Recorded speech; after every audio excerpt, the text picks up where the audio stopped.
Kill Me Baby. Baby, please. Please Kill me. Hey, everyone. That was good. No, I like that. Welcome to the... Is this the 13th? Are we on the 13th? Or is this the 14th? We're somewhere in the area. We're somewhere in the teens, I think. Yeah. Of the Video Game Choo Choo Anime Podcast, Choochagatari, Unlimited Trainworks. I'm your host, Rose. And this week, we'll be talking about Kill Me Baby. With me is John. Ninja's got a poo-poo too. And Trixie. Hey. Alright. That caught me off guard. Yeah, no. Alright. So we're here to talk about Kill Me Baby, which hopefully some of you at least watched this month. We certainly did. Dubbed and subbed, I think, between all of us, right? Yeah. Yeah, so we have the full experience to tell you, and the OVA, which I don't think me or John had seen. No, I haven't. Yeah, I missed it. I didn't end up watching it, but I know y'all did. But we have all of this Kill Me Baby knowledge. If only one of us had read the manga, then we would have everything. But we would have been unstoppable. we would ascend to the next level of Kill Me Baby. We'd be unkillable, surprisingly. We'd be unkillable. Just like Yasuno, who is unkillable. So, Kill Me Baby, just as a little primer for you, is a anime series that launched back in 2012. It's based off of a manga that ran from I don't know, it was like 2008 or something. It's pretty good. Still ongoing. Yeah, it's still going. Wait, what? Yeah. Oh, John, you didn't know? No, I didn't. What the fuck? It's in fucking, what is it? Like manga time or something. It's called Manga Time. That's all I remember. Oh, I'm so happy. Oh, you just made me so happy tonight. Thank you. Well, let me credit this. It's by Kaduho, who has Kaduho done anything? I know they had another series, but nothing that I remember. Yeah, I can't remember anything big. But they made Kill Me Baby, and that's all you need to make to be worth something in this podcast, let me tell you. Yeah. So, John. Yes. Do you want to talk about Kill Me Baby? Because I know you love it the most, probably, out of all of us, right? I always do. All right, go ahead, John. Tell us more about Kill Me Baby. I don't know why, but, Kill Me Baby is just the kind of show that is very fun to... I almost want to say shove onto people, but that would make it seem like it's something bad. Yeah. It's incredibly weird. And I feel like it's abrasive, but once you get into the groove of it, you just end up loving it. And everyone I've shown it to, like you all and some other folks that I've shown it to, they've walked away from it being pretty big fans, and they're just it's something that I just love to watch with other people. It's the kind of show that's just like a watch and goof about show, I guess. Yeah. It's really dumb. It's so. All right, I guess I'll introduce the four characters. The three main characters and the one other character. There is Yasuna, who is this brown-haired. I think they're all high schoolers. So, brown-haired girl who is just the kind of Genki, excitable, always trying to start some sort of adventure girl. And her quote-unquote best friend is named Sonia, who is the blonde girl who I guess is an assassin from... I don't know if she's supposed to be European or American, but she's just a foreign assassin. And there's not really a reason why she's an assassin. It's just her job, and she's really good at it. It's rarely acknowledged, actually. I mean, it's acknowledged every episode. Well, yeah, but, she doesn't, execute on it at all, really. in they like to tease us. Yeah. Her actual skills. Yeah, like, you know, she knows a lot of, like, holds, and she chokes Yasuna a lot, and will throw knives at her and shit like that. But... I saw a YouTube video while I was watching this, because we watched it on YouTube. There was a YouTube video that kept popping up in the recommendations that was like, every time Yasuna is physically abused in Kill Me Baby or something. I was like, whoa! She gets her shit pummeled. She deserves it, honestly. She does, though. Yeah. And then the third character is Agiri, who is the purple-haired girl, and she is a ninja. She is super lackadaisical. Everyone makes jokes about her being stoned, because she might as well be. And she's just constantly trying to, like, offload shitty ninja merchandise onto the other two girls. And, like, sometimes it kind of works and sometimes it doesn't. But she's just this weird enigma that just shows up at times and will be, like, cloning herself or appearing behind them out of nowhere. And it's very funny. And then there is a fourth character in the show, who is literally just the unused character. And she's just this red-haired girl that shows up after everything else has already happened.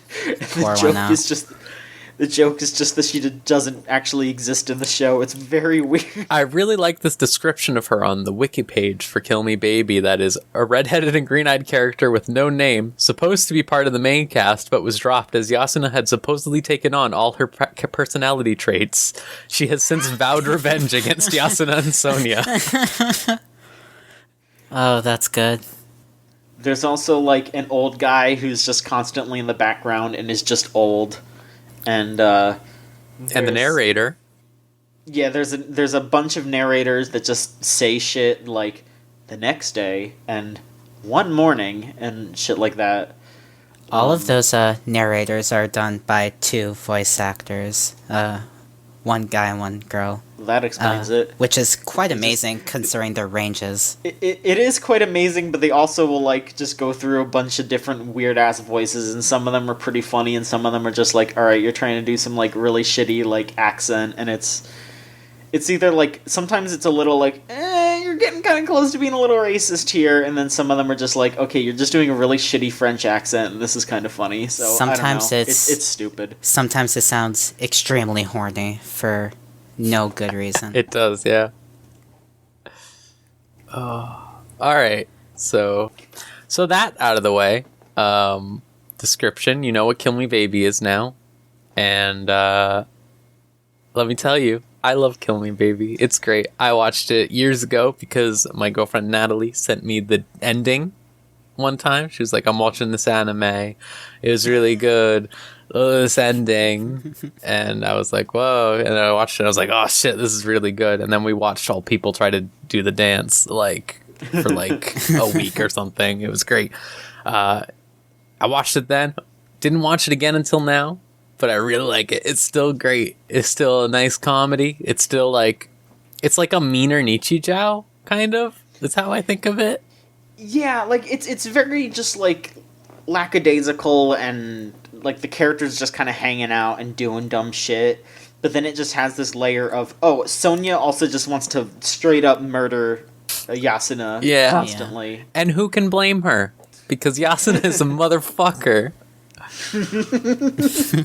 Sonia's a little mean, though. Sonia could stand to be a little more patient, and you know. Gary's also kind of everyone in the show really has some personality issues. Gary has some real fucking issues. I think it's. I don't know if it's. I don't think it's the last episode, but the second to last episode, I think, where Yasuna's like, help me with this bear. And Agiri's like, all right, give me money. I'm going to put this screen up. And then she puts the screen up to be like, you can't see the bear. Now it's gone. And then the bear just like kills them. She's like, bye. She's a motherfucker. But that's what makes her so charming and why everyone loves her. Yeah. Yeah, I think Agiri is like far and above. Like, I love all the characters in the show, but Agiri is just like top tier, like one of my favorites. She's so goddamn funny.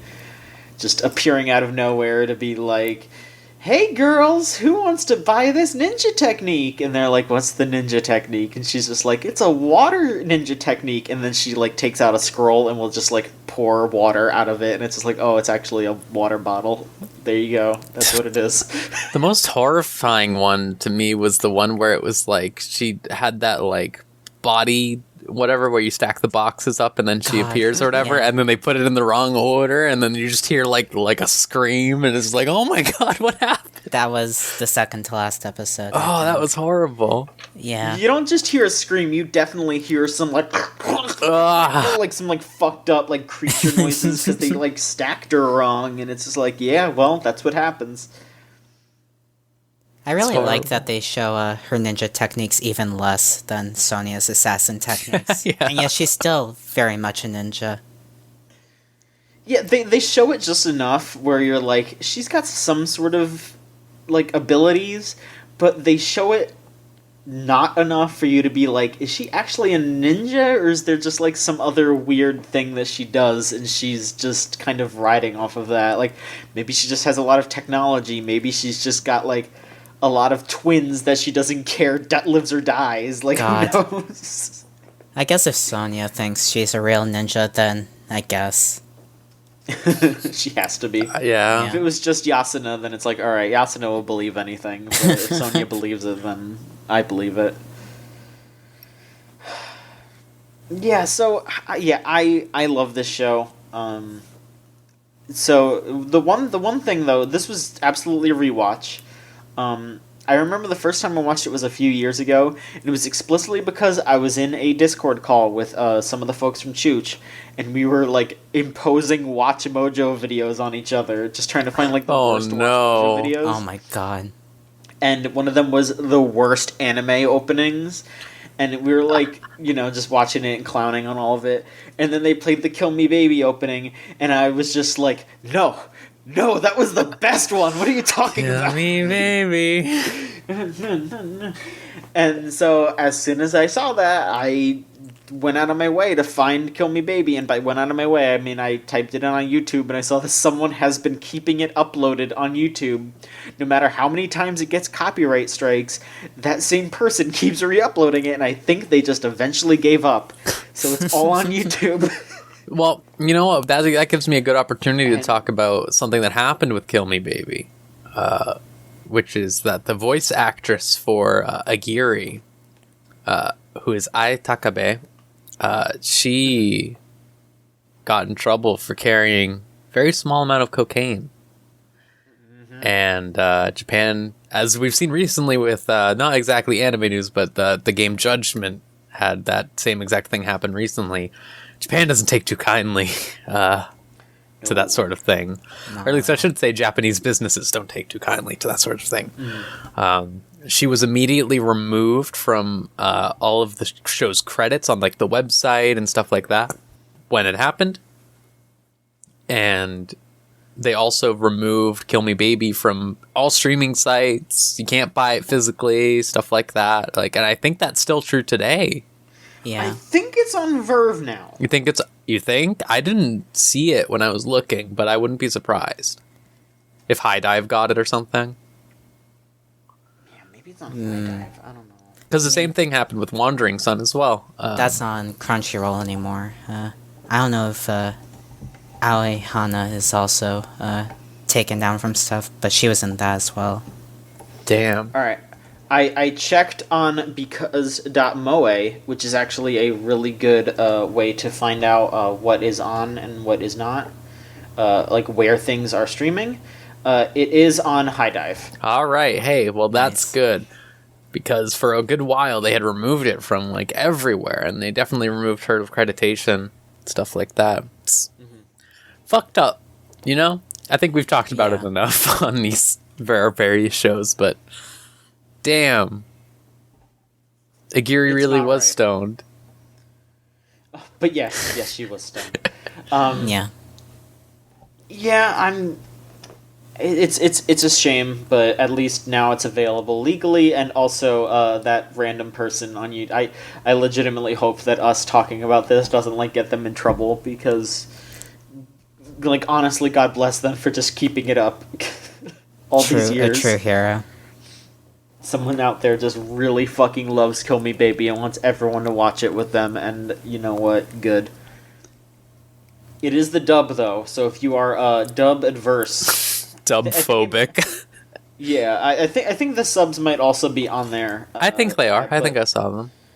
But, yeah, I just watched the dub, because I legitimately like the dub. It's kind of a shitty dub in a way that, like... But it works.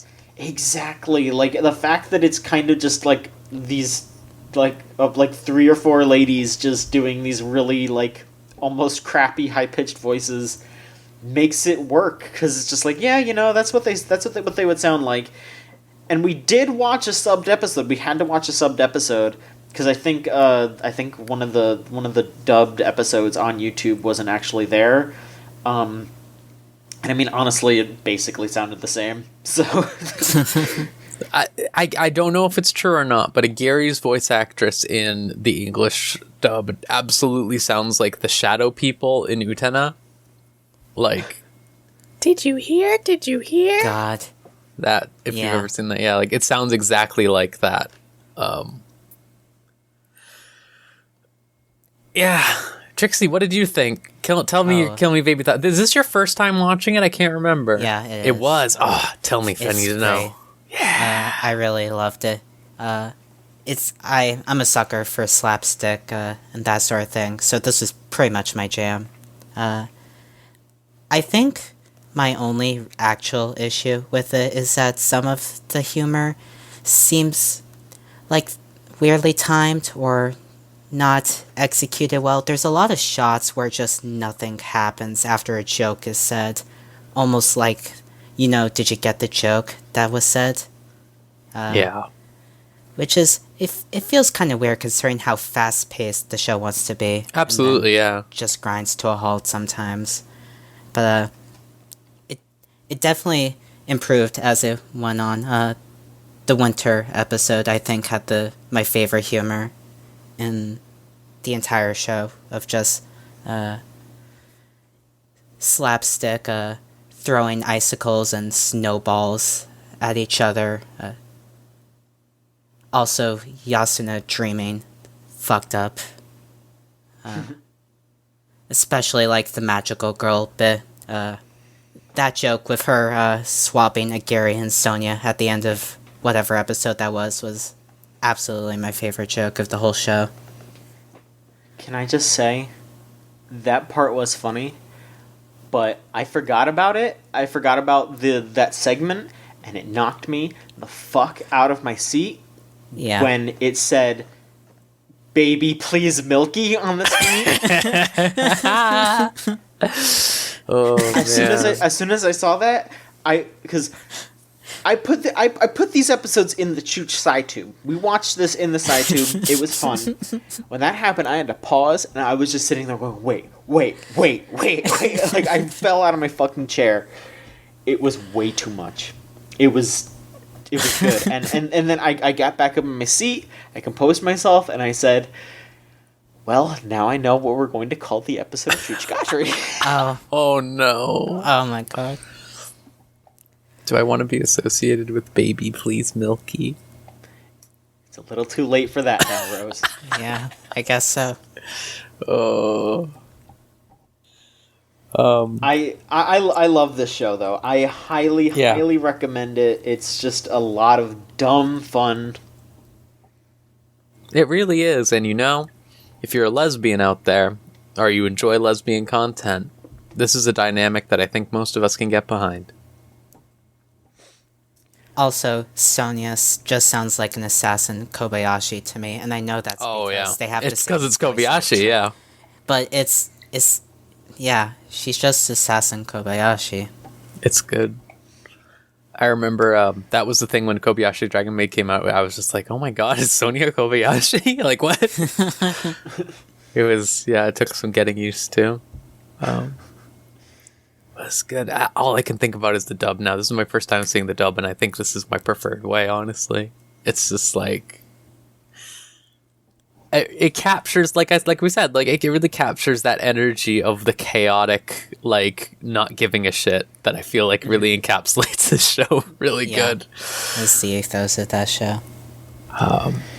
Yeah, and if the show definitely has like a lower budget, maybe like during the main show, you can't tell that much. It's just like it uses its budget how it needs to, but they like use the same music over and over, and you end up kind of just loving the music though, because the end of the episode, they're always like walking home, and then there's that like doo doo doo doo doo doo. Honestly, the music in the show kind of rules. God, just like the theme of Agiri. Yeah. Think about that always. That just backs up how great she is, like, because you just hear that song and you're just like, oh, here we go, some shit's gonna go down. But one thing I think we need to talk about, though. Yeah. Rose, you did not see it. Yeah, I didn't see the OVA. There's the OVA, the extra episode. Tell me of it. Spoil me. Ruin. I'm joking. Just tell me. I want to know. Let me just say that the original show feels like it has a low budget. The OVA feels like it was made for like $100. Yeah, I mean, it only had a DVD release, so I guess that's understandable, but it's still like... It is hilarious, though, how like low quality it is. The models barely move. They like don't, like, the backgrounds are barely drawn in. Even less so. Yeah, there's one part of the episode is just like this weird like Agiri doppelganger scene. Yeah, and it's so shittily drawn and animated. It's like 100% funnier though because of that. I feel like they did one on purpose, if anything. Just the fucked up like squinty eyed Agiri with like the fucking like weird like weirdly drawn eyes. And like her, that's the baseball fucked. bat. Okay, I've seen that, and that's fucked. It's incredibly fucked up, but I love it. Like the picture with her with the baseball bat, where she's like the Santa, no, like, God, it's really good. The first half of that OVA is Yasuna trying to hide an alarm clock she broke from Sonya, and they barely move in that as well. They really don't. It's super good. That sounds good. I should probably try to watch this. Also, she tries to show off her, what was it, karate skills or something by chopping concrete. Yeah. It's good. If you like Kill Me Baby, then of course you'll like the OVA. Yeah, like the jokes are still there. The jokes are still awesome, but there's just this extra layer of how like poorly animated it is that honestly makes it funnier. Should we do questions now? Yeah. Go for it. Yeah. You're our questions, right? Or yeah. We put you in charge of this. Yeah. I'll do the Kill Me Baby questions here. First one is from Anonymous. What do you think the budget of all of Kill Me Baby was? Ballpark estimate, like $500 total. I don't know. That ending is like $1 million ending. That's what I think. Well, they did have to hire a choreographer to do the dance in real life, so that was part of their budget, at least. Yeah, I'd say probably like at least $1,000. Come on. Yeah, come on. 1,500 for the main show. and then 50 cents. 50 cents. And a paperclip. Whatever leftover money they had from buying lunch for everyone. Like, oh shit, we got to do the OVA. Do you think someone could like skip lunch today? No? All right. All right, they're not moving in this scene. Oh, that's fine. It's just for the DVD. No one's gonna watch it. All right. We have a 3-parter opinion here from Harlequin Wheels. Dude sent in a lot of words about Kill Me Baby. I mean, it's not really 3 parts. Just it's 3 parts in the Tumblr asks, so I kind of have to scroll a little here. All right. I had a blast watching Kill Me Baby with the Chooch Chat, a cool and neat place to hang out over at thegamezone.zone. You know. Yeah, just plug it. Yep. Yeah, now you're getting Wheels to do it. Poor little innocent Wheels. I didn't tell him to do that, okay? And if there ever was a top 10 for shows to just hang out and commentate over, this would be up there. The entire show just feels so mid-2000s. I watched it over the past month, and I'm like nostalgic for it now, because it feels like I saw it in middle school in the form of 240p 3-part YouTube videos, which is extremely true. That's like, it has such a like old school, like early aughts anime appeal to it. That is absolutely true. Continued here. The show gets a lot of mileage out of Yasuna and Sonya's dynamic, which it kind of has to, since the large majority of the show is just those two interacting. Where a more vanilla schoolgirl's slice-of-life show would introduce a new character or two halfway through, Kill Me Baby says, here's Yasuna and Sonya, and if you're lucky I'll give you a little bit of a Giri, and that's it. There is a fourth character, but they don't exist. And then Wills also says, please talk about the fucked up OVA if you haven't yet, which we did, don't worry. Also, overall, though, I thought that it was a fun watch, and probably the closest thing I'll ever get to recapturing the feeling of watching Lucky Star for the first time. And then, honestly, this is kind of a separate question, but I'll ask it now. Wouldn't it be extremely fucked up if they made, like, a 2019-ass Lucky Star Brotherhood, and Konata had a smartphone and talks about Fate Go and cosplays as Oh They no! would do that. You know they would. Oh no! Also, what's a scene in the show that has given you the most mental whiplash? Or I guess this is just in general, but Do you want to put it later? Do you want to revisit that, or do you want to just do it now? Okay, we can revisit that. Yeah. Okay. But yeah, how fucked up would it be if there was a Lucky Star Brotherhood? That will be fucked up. That's all I'm gonna say. Like, Fruits Basket Brotherhood exists now, so I guess not that fucked up. But I mean, Lucky Star was a show of its time. yeah. They would have to do a lot of, Do you think, like, fucking... like, do you think they would say woo and stuff like that? Because, like, they would do, like, ASMR parodies?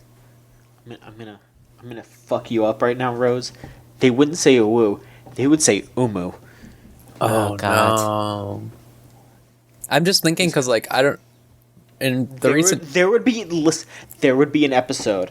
There would be a fucking episode. You listen to me right now. There would be a fucking episode where Konata would be arguing with someone over who the best Saberface was. Oh, no. Fucking guarantee you. Mm-hmm. And she would want Nero because she would just be like, she would talk about how the butt cleavage was great. See, I feel like that would be the new Sayonara Zetsubo Sensei if they made a new one of those. That's where I would see that. But crossover. Yeah, crossover. Yeah, great. That sounds great. Let's do Sayonara Zetsubo Sensei X Lucky Star 2019. God. Let's do it. That's too much. The world deserves this. It doesn't need it, but it deserves it. Damn. You know what? Truer words have never been spoken, John. Alright, Anonymous asks, or states, opinion here. Rewatching Kill Me Baby made it much more obvious how much of a budget show it is, more so in an endearing way. Some segments feel incredibly phoned in, but all in all, it's hard to feel negatively about the show. Yeah. Basically how I feel there. Let's see here. Mighty Mighty Boss Stones says, not really a question or opinion, but I felt like I should let you all know that ever since watching the English dub of Kill Me Baby and hearing Agiri's VA enunciate the line, "Girl, ninja's got a poo-poo too, girl." My life has not known peace. Whenever I try to sleep at night, her voice assaults my dreams and I awake in a cold sweat. Oh. Good lord. Anonymous asks, if you could recast Kill Me Baby with the cast of Choochagatari, who would be who? We determined this, right? Yeah, Trixie's Akiri. Yeah, we determined this. You're Sonya, Rose, and I would be Yasuna. Except instead of, like, wrestling holds, they just say, like, hey, John, how about Hex Maniac? The difference would be is I'd be like, yeah. That's fair, okay.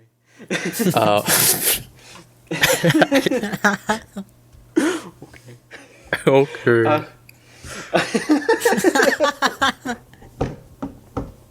Anonymous asks, How much weed do you think Gary smokes a day?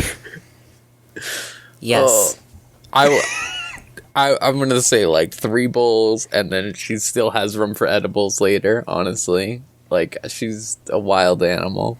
Where do you think that money she gets from selling her shitty ninja Exactly. things comes? Exactly. Why do you think she's so desperate to sell them? I almost feel like she doesn't need to smoke weed. I feel like she's just like constantly high. That's just Like she fucking state of ascended? being. Yeah. Yeah, I mean, it's like how Mick Jagger's blood is just alcohol, or so they say. Gary's blood is just weed. God. She became one with the plant. Listen, there is so much art of Agiri smoking weed, or like having like a marijuana leaf in her hand. It's like- There's only one Dank Gary shirt. So. it's true, there is only one, and you are now the happy owner of it. Yeah, I bought it because I knew I couldn't resist. Yeah, Trixie, tell us about the Dankagiri shirt, please. Could this be our it's- picture for the episode? Is that shirt? God, I'll send a picture later. It's very comfy. Gary's eyes are colored in red to make her look like she's high. It looks poorly done, much like the show itself. Good. I'd It's, accept nothing less. It's my prized treasure now. Good. Let's see here. Anonymous asks, if you could name the unused character, what would you name her and why? Who? Question mark? Her? I would also make them be named like Agiri. Or like have them be named like Yasuna also, or something like that, and it can be like really No. tragic, just like it's like Devilman, right? It's like the same thing with Devilman Crybaby, where it's like, Give her even more of a complex. Don't do that. well, that's what her entire character is. I is a know, complex. it's still sad. Yeah, let's make it worse. That kind of begs the question of how Yasuna even dreamed of unused character in her dreams. Don't Yeah, worry about it. Oh boy. I'd say her name should be Yasoi. It'd be like a combination That's of all her great. names. Yasoag. Yasoag. Yeah, Yasoag. famous eldritch monster. Yasoag. There you go. That's her I mean, she would be an eldritch god if she was part of the main She cast. would be. God. One of the best jokes in that show is unnamed character begging God for help, and then God just appearing and raising a sign that says "Give up." What a good show. What a Good good ass fucking show. show. I'm glad we had this. I'm glad we had, because I feel like with the like Monogatari last month, you know, we were like, oh, this is good, but damn, could be better. And then this is just like a good time. All of us are like, hell yeah. Yeah, like you know, I know that you already watched it, Rose, but like for like other people that I hang out with, like Trixie, I'm like so glad that like I kind of introduced you to this, and then like I watched it with Wheels. Like I basically just watched it with Wheels because you know he's in Chooch chat and we just watched it together, and it was just like super fun to just sit there and like react to it and talk and make jokes and crack wise and just have a good time. Like it was just it's such a fun show to share with people, and you know everyone else that watched it with us. I'm glad you watched it with us, and I hope you all had a good time. Yeah. Can you believe that this and Nichijou were aired in like a year's time of each other? What a year. Yeah, Nichijou is April 2011. This was January 2012. Damn. So much power. And the Danganronpa animates. Oh Well- boy. Oh, wait, that was 2013. I'm sorry, I'm wrong. Yeah, that was the year for bad anime. All right, we got one last request here for the Kill Me Baby section, and this one is from Solon from the site. Can we hear your best, baby? Please kill me. We got to go around. Who wants to go first? I'll go first. I can do it. Okay. Baby, please kill me. Trixie, do you want to go ahead or? I'll give it my best. Baby, please Please kill me. All right. Oh, baby, please kill me. I think we all got it. We really did. The range. Oh my god. Okay. Alright. I think it's time to go on to the regular anime, Rose. What do you say? All right, yeah, sure. That sounds good to me. Whew. All right. Kill Me Baby's good. I'm just, I'm having a good time. All right. I haven't watched that many anime this week. I'm watching some of the weekly ones, but, there's not much to say yet, I think. I think we'll be having a lot of... It's the sort of thing where, now we've done this for, 3 anime seasons? Mm-hmm. Yeah. Something like that. Where it's like, all right, we're going to have most of our opinions at the beginning and at the end, or if some fucking bullshit happens. Yeah. So I only have a few shows that I want to talk about. So why don't we start with getting it out? Not to say that I'm getting it out of the way, but John, what's the Pokemon update? Because I saw some initial D shit happened or something. I kept seeing people screen cap a weird James. Yeah, it's... Okay, so we gotta do the 2 episodes, We gotta do that. Okay. The past 2 episodes were, they were kind of stupid, I'm not gonna lie. I didn't really enjoy them that much. So, the first of the 2 episodes, the whole group was still in... I don't remember the town's name, but it's the town that's kind of based on Johto. Even though they kept saying that it was based on Kanto, which was really confusing, because I'm 90% sure in the game they said oh yeah, this is Yeah, it's supposed to be like Johto. Goldenrod or whatever. It's kind of more supposed to be like Ekritique. It's the... Oh, that's what I'm thinking of. I'm sorry. Yeah. Yeah, because it looks like a more a older style Japanese village, and that's what Johto is. It has its modern areas like Goldenrod and all that, but a lot of Johto is more old style Japan, and that's what made it different from Kanto, because Kanto's more more like a mountainous area, but a little bit more modern. But they kept calling it Kanto. I think they might have just done that because they wanted to have a joke where they were all like, isn't this how Kanto is? And then Ash goes, I'm from Kanto, and it's not like this. And they're like, wait a minute, what? Because that was in the episode, and that was okay. Everyone's a ninja in the gym, because they go to the gym. And everyone's a ninja, and the main dude who just talks like Naruto, and by talks like Naruto, I mean he literally says believe it at the end of every sentence, is there. And there's some other ninjas there. And then they're like, okay, to get through this gym, you have to complete these tasks, and then at the end, you can fight our chief. So the tasks are just the first task is, oh, you have to cross this water.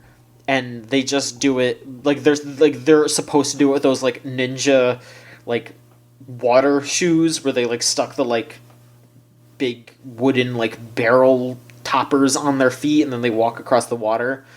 But then Lily just freezes the water and they just walk over it, and then the ninja's just yeah, you're allowed to do that, whatever. So then they go upstairs, and there's one guy who's hey, why don't you eat all this food? And they're like, okay. And then they eat the food, and then they're like, was that the challenge? And he was like, yeah, we just wanted you to eat some of the local food, because it's nice. But then, 2 of them went, oh, well, I want to keep eating, so we're not going to keep going.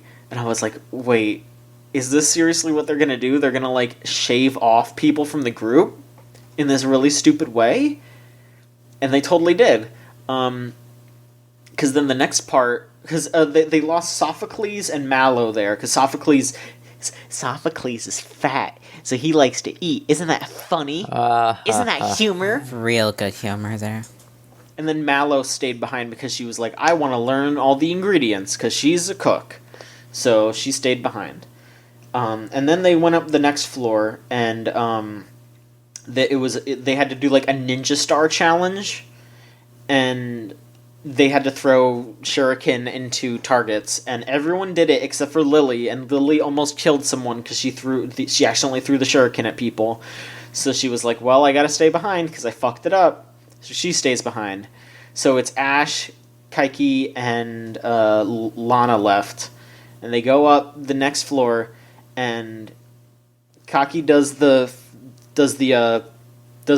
like this like obstacle course challenge. It's basically like a fucking like ninja warrior thing where they have to like run across a bunch of shit and like dodge a swinging like tree or whatever. And Kaki does it, and then Ash tries to do it, but he does it really fucked up, and he like breaks it. Like he throws his Meltan up at the like it's like a wrecking ball that like flies at them, and they have to like drop down and dodge it. But instead of dodging it, Ash throws his Meltan up on it, and the Meltan like eats the fucking like chain that's holding the wrecking ball, and it falls down and it destroys the obstacle course. Solana's just like, well, I can't go through, so I have to stay here. So they just knock everybody out in all these stupid ways. So it's just Kaki and Ash. And they go up to fight the chief. And he's a rock star guy instead of a ninja for some reason. And so then... Okay. Yeah? Based on Kanto. Instead of Johto. I guess. It's fucking weird. But... So Kaki goes first, and he, like, loses immediately. And then Ash goes ahead and starts to fight, but then, like, he uses his Rowlet, and then the Rowlet starts getting his ass beat, and then Meltan gets, like, upset about it, and, like, starts eating the guy's costume, and the guy's like, oh, well, I fucking hate this thing, I wanna beat it up now, I'm gonna make this a double battle. So he sends out another Pokemon. He's, like, a Dragon-type trainer, so he has, at first he has I don't remember what the Pokemon's called, but it's the two-headed dragon, that's like the evolved form of Deino, or whatever that was called. Druddigan, yeah. Well, I think Druddigan's the last... No, that's Hydreigon. I know my shit. Woo. There's no need for you to be like that, Rose. I'm sorry. There's a lot of Pokemon, okay? Okay, I'm sorry. It's okay. I'm just kidding. Yeah, okay, so yeah, it's a Druddigan. No, wait. I think Druddigan is the one with the red head, right? That's the redhead Pokemon? Is it Zwilus? Yeah. Because it's Zwy. No, right. Because... Yeah. Zwy... Yeah. Yeah, okay, so yeah, I think it's Dwilus, yeah. Zwy. He does have a... Yeah, Zwy. He does have a Druddigan, though. I don't know other languages, okay? Don't. It's fine. He does have a Druddigan. And so they fight, and then I think Ash wins somehow. I don't really remember because I wasn't really paying attention. And then he wins, and then he gets like a shitty like badge, and then they go home, and that's it. That episode kind of sucked because it was basically just them coming up with excuses for reasons why they didn't want the other characters to fight. Because this other character's fighting would have been actually interesting, you know. I would have wanted to actually see maybe Lily fight, or Lana, or someone else who isn't the two boys that always fight. That might be cool. Pokemon. Anyway, the second episode was also pretty boring. It was about Sophocles, and usually those episodes are pretty boring, unfortunately. I don't hate Sophocles, but his episodes are usually pretty boring. But this one is, it's kind of a retread of an earlier episode, which makes it even worse. Because there was an episode a while ago about him racing his, I don't remember what the Pokemon's fucking called. What's the pre-evolved form of Vikavolt? Man. I'm gonna look it up. Charjabug. Yeah. It was about his Charjabug racing. And then this episode was about his Vikavolt racing. And so it was just like, okay, that's the same thing.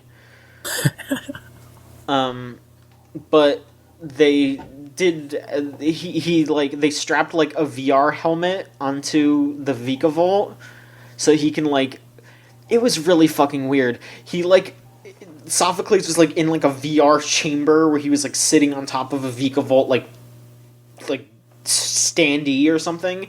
So it was like, now you can experience how it feels to ride a Vikavolt without actually riding on it, because it's like 4'11", and you'd probably squish it if you did that. Even though it's kind of big for a bug. And so they did that. And and he's racing against the stuck-up like rich boy that he's a rival with, who has the shiny. Used to be a Charge-a-Bug, but now it's a Vikavolt. And that just reminded me that I want a shiny Vikavolt, because the Vikavolt is like the Vic Viper, so that's probably going to be the next Pokemon I try to shiny chain. But that's besides the point. The point is that the episode is kind of boring, because it was just them like racing, and then Team Rocket shows up, and they try to catch all the Vikavolt.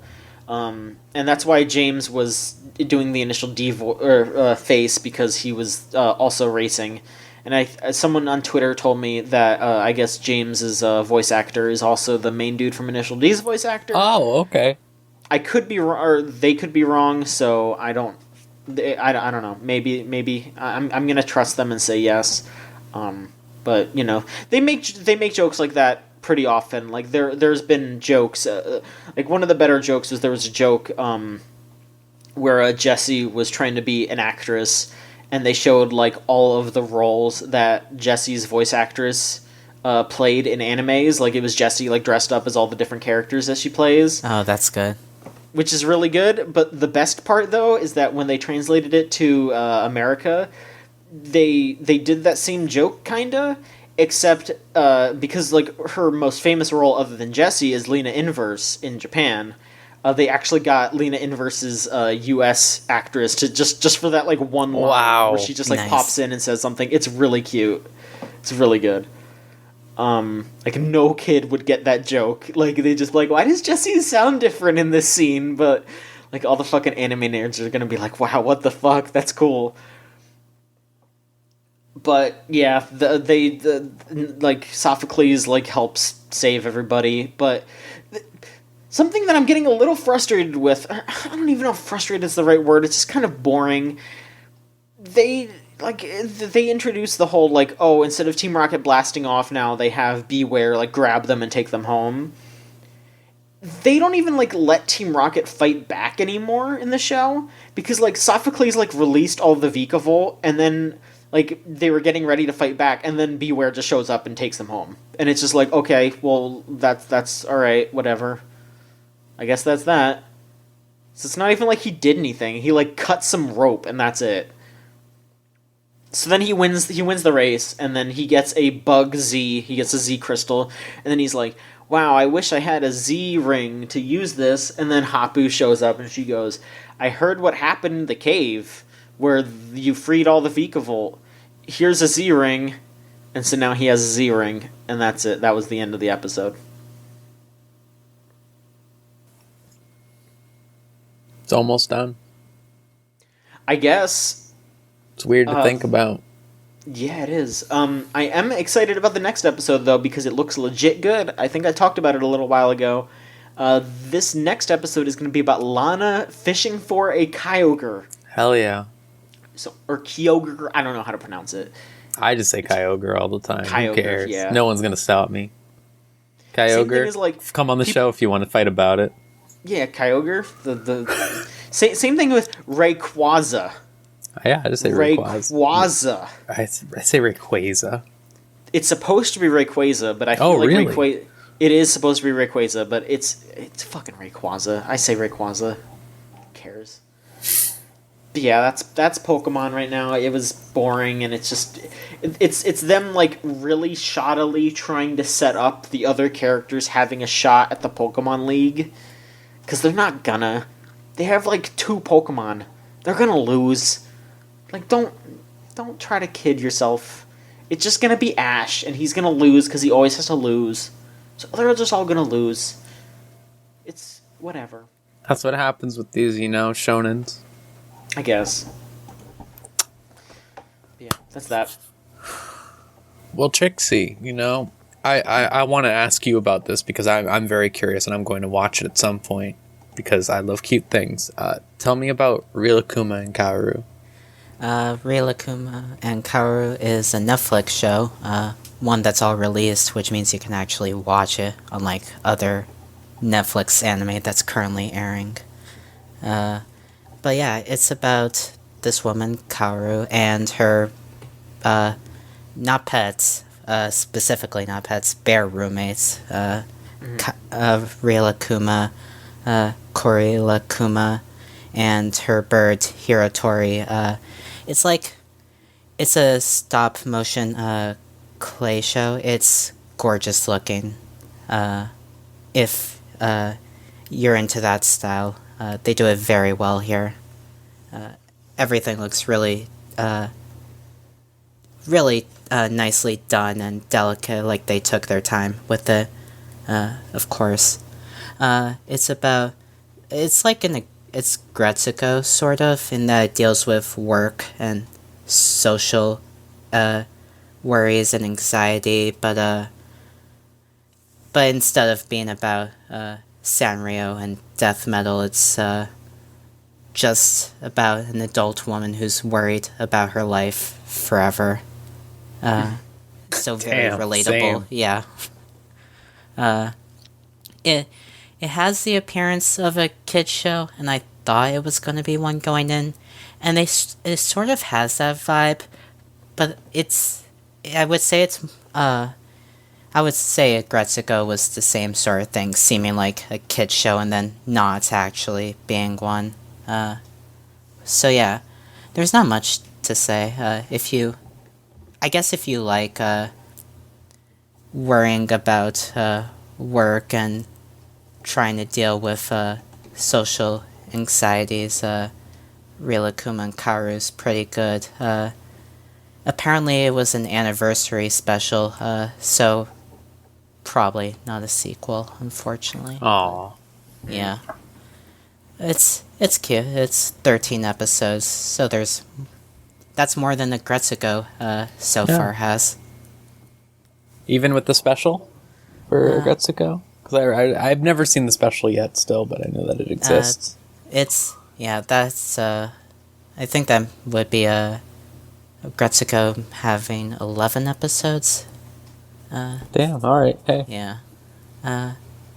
Rilakuma, cute, beautiful, gorgeous looking.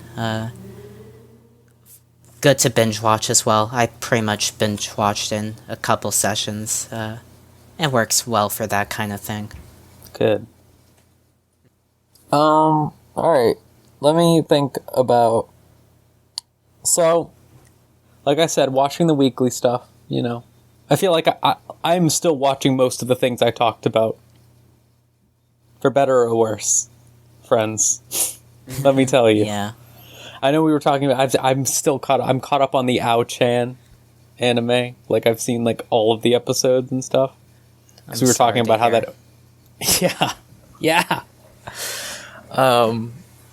But, like I said, the opening slaps. We were talking about that before the show. Well, I have been watching, mainly, the things that I can talk about is Wise Man's Grandson, which is a weird show about the kid who Merlin took in or whatever, and then forgot to teach him how to be a normal person. It's the weirdest fucking show. I don't, like... It's just an isekai or whatever, but it's like... The pacing is so strange, and the tone that they go for is really weird because it's trying to frame it as like a comedy. About, like, you know, oh, this kid's really overpowered or whatever, haha. Yeah. And stuff like that, and, like, it's very lighthearted. And then, like, it'll just feel like, we're going to talk about how it's bad that people take advantage of society in order to do, like, sexual harassment towards women, and it's like, what? Like, what is... And then just, like, weird, like... It has, like, a weird, like, edgy J-rock ending, but again, it's very lighthearted, and it's just weird. It has a weird tone. Hopefully in a good way, at least. Hey, for the most part, yeah, like, I really enjoy having the, like... Listen, I'm a sucker for actually seeing, like, parental figures or from, like, family and stuff like that actually be nice, and, like, legitimate, like, mutual love and stuff like that in that situation, because you don't really see a lot of that, because most anime creators want to get their beef out with their parents, which I get. Yeah. So it's nice to see, like, him constantly be like, oh yeah, I love my grandpa and my grandma and stuff like that. It's cute. But it is still an isekai. It is kind of funny when he does, like, really overpowered things all the time, because, like, everyone's like, we're just gonna, like, there was a bit that I actually really liked from the last episode where it's like they're all given like a magic school uniform or something like that, and he's just immediately like, can I get rid of like the buffs that are on this and put like my own buffs on it, because I can do better buffs. And he puts like better buffs on it, and then he's like telling his friend who's being sexually harassed or whatever, he's like, oh, I'll put like the buffs on your uniform too. And the grandmother pulls them all aside and is like, so when he puts the buffs on your on your school uniform, he's going to be creating one of the most valuable things in the world. Wars would be fought over this. This is something you would find in the National Treasury. And the girl's like, oh, I didn't know. I'm so sorry. No, what am I doing? And it was just like, and he's just like, I don't know. I'll just write some words. So that there's some funny bits like that. But yeah, very just isekai anime. And then the other anime that's still weird is Senko-san, the fox maid anime that's just Dragon Maid with a fox. Oh yeah. The ASMR bits are still extremely funny, where it's just like acting like you're the person or whatever. At the end of every episode, they pretend that you're like being doted on by her or whatever, and it's first person and the camera like shakes its head and stuff like that. God. It's really fucking funny. But the actual show proper feels like, and I said this to y'all, it feels like a metaphor for telling men to, I'm going to say this more politely, for men to care more about their partner's feelings. It feels like it's like some sort of psyop for that. Because, like, every single time, like, legitimately, like, she'll do all this nice things, and then, like, all of a sudden it'll be like, this is so nice. Wait. She's working so hard. I should do something for her, too. Like, every time. Like, that's what happens every episode. It's That extremely sounds pretty funny. It is pure for the most part. Like, in the first couple episodes, it wasn't that pure because it was being, like, weird. The thing I said about, like, rubbing the tail and stuff. But, Yeah. like, for the most part, it's just been like, yeah, now they're just watching anime together and stuff. It's nice. It's just, it's very low key. They went grocery shopping and it was cute. She started floating and then he was like, oh god, no. Because people can see her. Uh-oh. But she like put on this cute little like big like poofy like outfit to hide her tail and stuff like that, and it was just like really cute. And she had like a little hat to cover up her ears, and it was just like cute outfit. It's nice. So far, it hasn't been sexualized like Dragon Maid, you know. So that I've been appreciating that. I mean, here's hoping. Here's hoping, yeah. You know, there's still 9 episodes, I think, something. But yeah. Other than that, I've just been... I watched one thing that I'll probably talk about later because it will take some time to talk about. But I did also rewatch the first few Kara no Kyokai movies with my girlfriend. It's good shit. That's what I think. I will forever love things that are told out of order. I think that's one of the coolest literary things that you can do. I just really like it being like, oh, so that's when this happened. Oh, so that's why this. Oh, except for this time, rewatching the movies made me realize that the main antagonist is voiced by Kirei. And I don't like that. I mean, it's a fitting role, I guess. It is, but it really made me go like, does Nasu just like... So, Nasu's first work, Kara no Kyokai, he writes about an evil Buddhist monk who is voiced by Kirei in the anime adaptation. And then he makes Fate next after that. And it has an evil Catholic priest who has the same voice and everything. It's like, what are you doing? What is your thing? Did someone like tell him after he was like, an evil Buddhist? And they were like, hey guy, don't be mean to Buddha. And he's like, wait, well, who am I supposed to be mean for? And they're like, y'all hear about Jesus? And he was like, oh. I mean, he worked through his historical beefs, or religious beefs, I guess. Yeah. But yeah, I love Kara no Kyokai. I wish the third movie didn't have as much graphic sexual assault as it does, but, you know, apparently movies have to do that. I mean, Game of Thrones does it all the time, I guess, so. Yeah. Oh boy. Speaking of Oh no, you know what? Let's not do a speaking of that with that. But anyways, John, how do you Sarazan Mai? Yeah, woof. What? Yeah, I don't want to. Kind Alright. of. Yeah. All right. I'm caught up on Sarazanmai. I don't know. I'm feeling.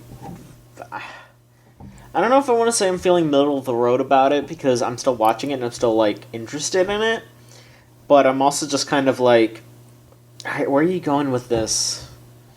I just kind of want to see how it goes, and I know that's like probably just me being a little selfish and not being patient, but so far it's getting really, really repetitive, and I know that some people like that, but it's just like, okay, the episode starts off with them doing something stupid that is like, that involves their desires, and then they fucking, that desire somehow gets wrapped up in another bad person's desire, and then they end up turning into the Kappas and pull the bad desire out of the guy's asshole, and then they admit their secret, and then that's it. That just happens at every episode so far. And the cops sing a song about being an otter, and, you know... About being an otter? Yeah. Yeah. Because they're otter cops, which I did have to... In order to show how straight I am, I did have to look up what an otter was in gay context. It is a like quote unquote like body type for gay men. I'm gonna make sure. Yeah, it's basically just like a bear but smaller. All right, that makes basically what it sense. means. Yeah, so they are the otter cops, I guess. It's Oh yeah, they couldn't have done bears again because of Yurikuma. yeah, but those are a very different kind of bear. Gao Gary gao. bears are different from masked bears, I guess. Yeah, but there were male bears. Well, and then yeah, they shabadoo. I wouldn't know. I haven't seen it. Oh, it's pretty good. Soundtrack's great. I just want to see where this is going because it's, you know, I so far it hasn't really gone anywhere. The characters haven't really moved anywhere. Really, it's been. I think the way that I would describe it is instead of the characters having like development, we're just learning more about them. And that's kind of frustrating in a way, because I feel like there are ways to do both. And if they did that, then that would mean something. Like, for example, in the latest episode, it was about, I don't remember the character's names, but it was about the glasses kid. And he's, like, in love with the guy who cross-dresses, who dresses up like the idol girl. He, like, kisses him while he's asleep and shit like that, and does some other creepy shit. But the episode is supposed to be about him, like, basically coming to terms with the fact that he's in love with his... Well, not even really coming to terms with it, but, like, coming to terms with the fact that he needs to, like, act on his love, or he's just gonna sit on it forever. And the episode is, like, leading up to that. And then at the end of the episode, it's just like, oh, you didn't actually confess to him. You were just imagining that you would do it. And then it just ends. Yeah. And I'm just like, okay, like, what was that about then? What Well, let did me you learn? tell you, John. What did anyone learn? Have you What? seen Utena? No, right? No. Well, let me tell you about Utena. In Utena, nothing fucking happens for like 17 episodes. Uh-huh. And then everything happens. Well, Sarazanmai's 11 episodes, so it's got work to do on that. That's always been my concern with this one. Is like Penguin Drum, like, is, you know, it uses all of those episodes, and Utena also uses all of those episodes. It makes me worry with this one being a little shorter and it following the same format. Like, if they'll be able to get it all out. Yeah, I just think like this combination of it being so repetitive and also the characters not really like developing is like it's this like combo of both of those things. Like, I'd be able to deal with one or the other, but the fact that both of them are happening at the same time is making me just be like, all right, get on with it. Where is this going, for fuck's sake? Like, it's a little tiring to watch. Sure. And I guess, like, with Utena, the thing with Utena is it's at least funny, and, like, goofy stuff is happening, and, like, you know, it's cute and stuff like that. So you're enjoying what you're seeing necessarily, but, like, with this, it's sort of the thing where you're waiting for it to go somewhere, right? You're waiting for some sort of, like, deeper explanation or, like, event. Yeah, and, you know, I'm not really, like, laughing at, like, I laughed at some of the stuff in the first episode, but now that they've been doing the same thing 3 episodes in a row, like, I'm not gonna laugh at the kid getting his asshole sucked on the 3rd time in a row. Like, I mean, I didn't even really do that the first time, because I was just like, yeah, this is a middle school kid, this is kind of weird. But 3 episodes later, and they're doing the exact same shot, and they're showing the exact same thing, and they're singing almost the exact same song, I'm just like, okay, alright, what's happening? I just want to know what you're trying to say, because so far this is getting really, really repetitive, and none of the characters have changed yet, and it's been 3 episodes. What's up? That's just my problem with it. I'm still going to keep watching it, because it's intrigued me, but I don't know how positive I'll be at the end of it. Mm-hmm. Trixie, have you been watching it? Yeah, I have. I think I felt more positive on it when I first started, but now by episode 3 I've been feeling the same, more or less. Mm-hmm. I mean, I love Ikuhara stuff, mainly Utena, but watching some of his other stuff here and there, like, hopefully it does something in these 11 episodes, and I'm sure it will, but I kind of want stuff to happen already. Yeah. Yeah. At least, even if stuff doesn't happen, I at least want the characters to actually grow now that we've had 3 episodes of what's basically introductions, I guess. But yeah. Well, I've only seen episode 1, and I wasn't too hot on it myself. So I hope maybe by the end of it, I'll just wait until it's all over for me, to check it all out and see how it shakes out. But that would probably be the best way to watch it, now that I think of it. I really am concerned, like, now that we've brought it up, that, like, it might just be too short. Like, because if the way that Ikuhara stuff always ends up being is, like, you know, the slow, like, build up to stuff, and, like, you know, a lot of, like, meandering and talking around and stuff like that. Almost like, I wouldn't say like a Monogatari, but sort of. Like, where they just have, like, unrelated conversations and stuff like that, and then just, like, I don't know. I worry. I hope that show ends up being good. Yeah, me too. Especially because it's an Ikuhara show. You know what's really good this season? The positive. Fitori Bochi. Hell yes, it is. So we've all seen it? Yep. Yeah. Oh, it's so fucking good. Like, every week I'm looking forward to the episode. I was watching the first few twice with some of my girlfriends and my roommate. I really like that show a lot. It has such a to almost be the antithesis of Kill Me Baby, perhaps. It has such a positive vibe, like, where everyone's just so nice to each other. And, like, even when they're, like, being sort of, like, you know, teasy or jeery towards each other, it's still, you can tell that they're being, like, you know, they care about each other. They're nice girls. Mm-hmm. It's good. What do y'all think? Because I just really like it. I really like the delinquent girl the most. Yeah, I agree. I like Hitori the most. She's, even with how exaggerated she is, she's still extremely believable.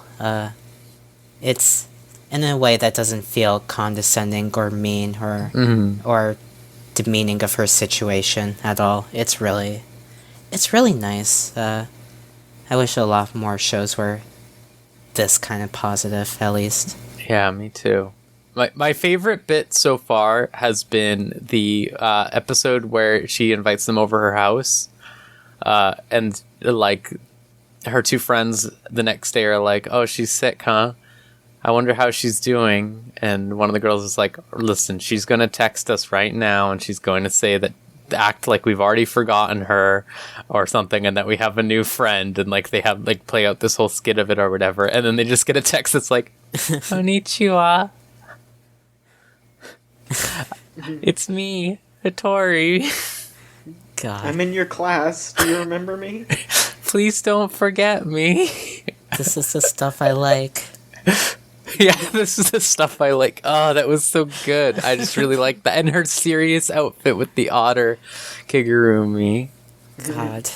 It was, like, it was just so cute and charming. And her, like, playing the recorder and running into the bathroom. We laugh a lot for some reason. And then just hearing the recorder die down. And all the characters are really good. I like, did y'all see the most recent one? Yes. Yeah. Yeah, so this weird foreigner girl who thinks she's a ninja. Real running theme here. Yeah. Yeah. It was, I guess that episode kind of frustrated me a bit, but I'm sure I'll get more used to it as it. Well, they're all introduced now, right? I think, based on the Yeah. opening and ending, so... I think there's one more that they're gonna introduce. Oh, yeah. Okay, well, most of them are introduced. The ones who ride the gay rainbow at the end of the opening are all introduced, so... Yeah, that episode was probably the weakest, I think, out of the ones I've seen so far, just because it had a lot of, like, weird meandering for no reason, which, like, it's fine for them to take their time with stuff. Like, it makes sense, you know, given the whole gimmick of the show and everything, but, like, there was a lot of, like, why is this happening? Why? Yeah, I will just say I really love how they wrote the I'm bad with names today. The like blonde hair girl. Yeah. I really love how they write her because she's definitely like the kind of character that you would expect to be like, you know, sort of like a Sonya or something like that, where she's just like, I'll put up with your shit, whatever.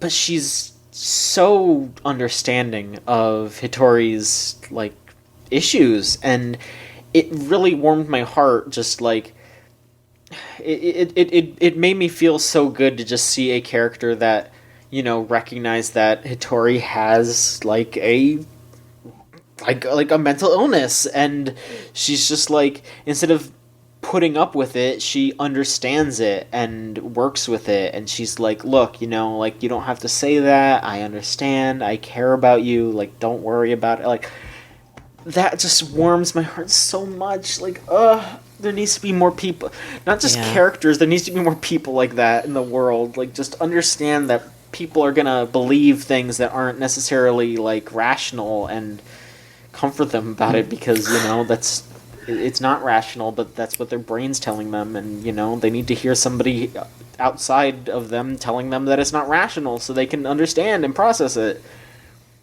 You know what?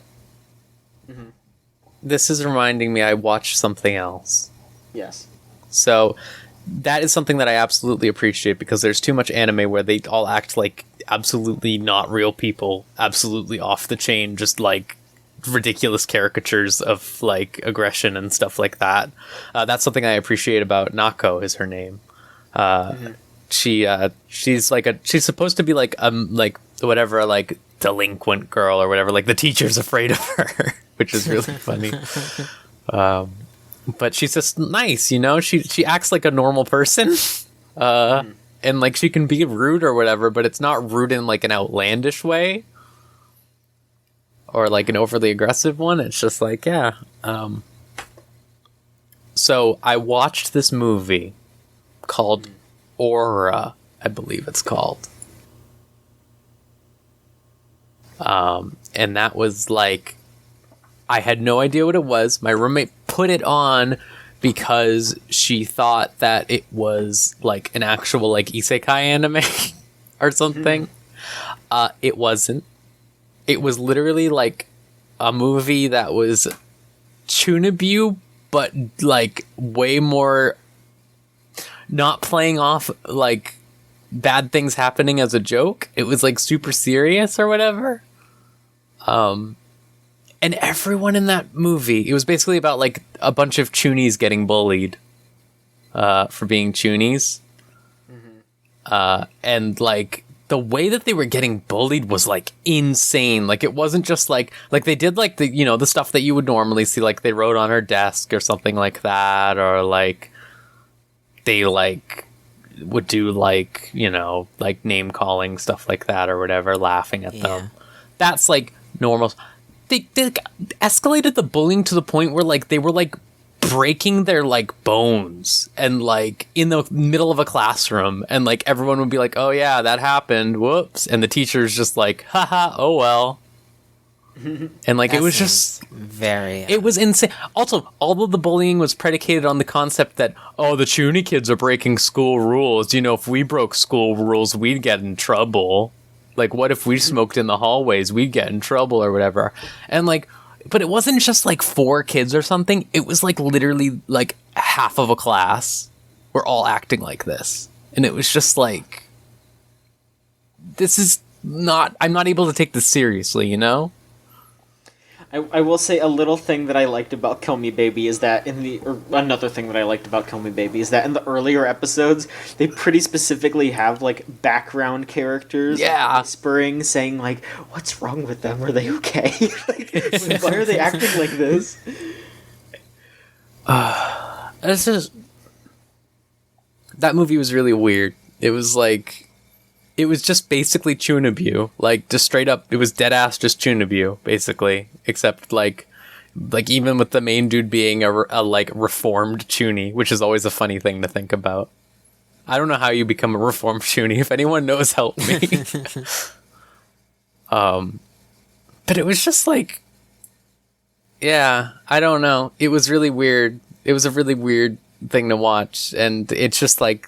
I can't take anything, even if it's trying to be serious, when they, like, write characters to be like that.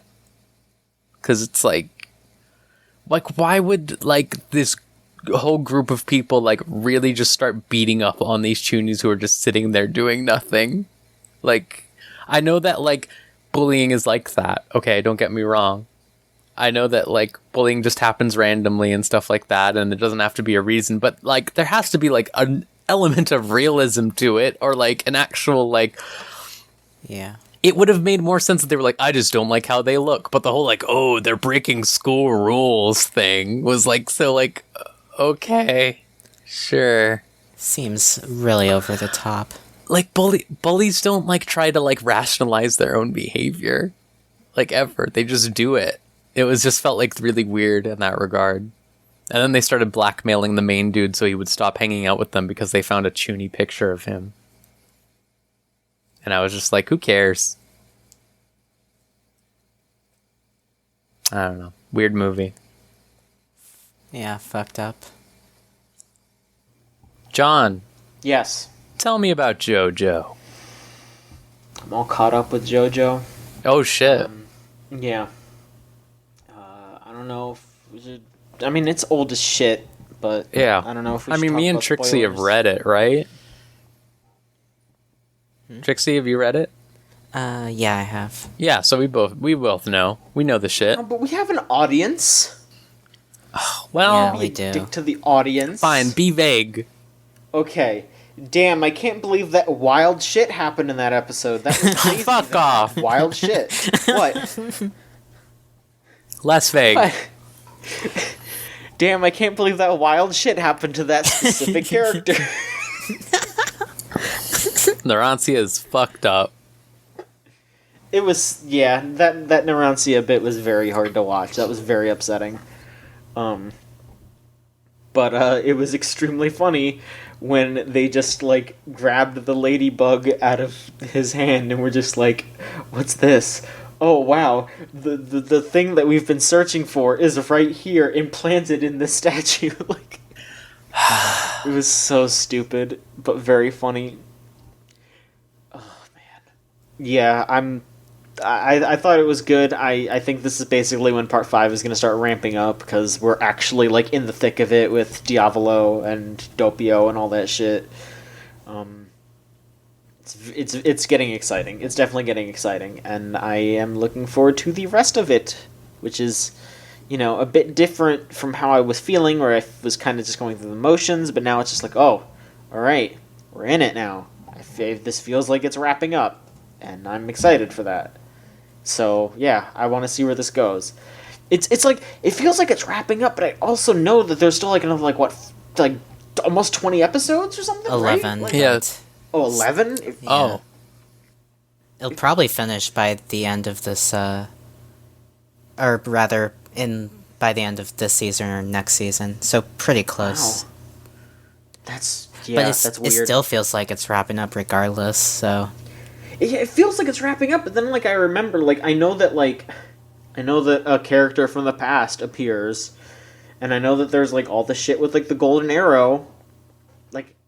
It both feels like it's wrapping up, and it also feels like there's still a whole season left. Listen, King Crimson is erasing the time, so you're just getting confused. There you go, so, little yeah, JoJo joke. Everyone out there, Joe joke, if you will. Joe jokes. It's fine. I like it. I'm sure if you're watching JoJo, you like it too, because it's good. I guess I'll leave it at that. Damn. Well, you know what's really good? Yeah. I watched the first 3 episodes of Choochagatari. Uh-huh. Hell yeah. Have either of you seen it yet? No. I have. Oh, did you watch all of it? Mm-hmm. Oh, nice. Okay. The first 3 episodes are really fucking good. Really, really fucking good. Yeah, it's a really good, really good show. There have been very few series where I have watched the first episode and been like, oh, wow, this is something special. And that is one of those shows. I am, so utterly in love with it so far. It really, people, when we were doing Monogatari, said, yeah, you hear about Katanagatari? It's not problematic or whatever. There's nothing as bad as Monogatari in it. And I was like, damn, maybe. And then I watched it and I was like, oh my god, this is literally Monogatari without any of the bad stuff. Wow. But it is a bit different for that too. I really appreciate how the main dude is complete idiot man.